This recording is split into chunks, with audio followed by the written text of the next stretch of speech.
I was hit by the roadside bomb in early October of 2005. I get back to the base, my mood has changed. I am snapping at my supervisor. I have no memory. I can't form new memories. Loss of balance, headaches, and by headaches I mean migraines, splitting. I wasn't sleeping, and it persisted after I got back from the deployment, which was a month or a month and a half or something later.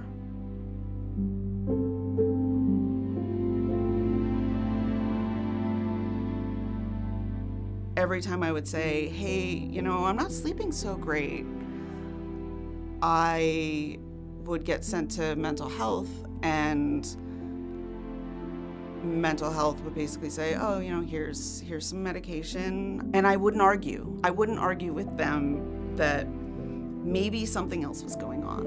Annually, you're supposed to go for a post-deployment health reassessment. I stopped reporting symptoms. I'd stopped before the first health reassessment, so I never went. And then by the time the second one rolled around, I got a call from my first sergeant, who was my direct supervisor at the time, and said, you need to go because the commander knows.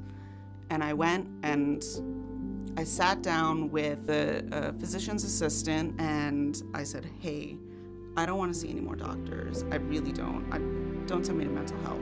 But here's my list of symptoms. Here's all the things that for the last 2 years have been getting worse and worse and worse. And the physician's assistant said, you know what?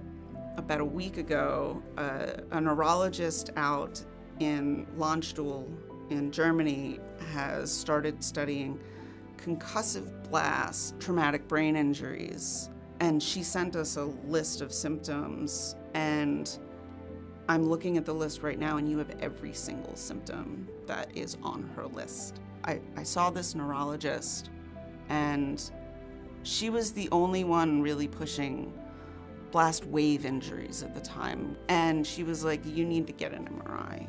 In most cases, you don't see anything on the MRI, but on mine, they saw what she described as a large egg of coagulated mass that had apparently exploded in the center of my brain.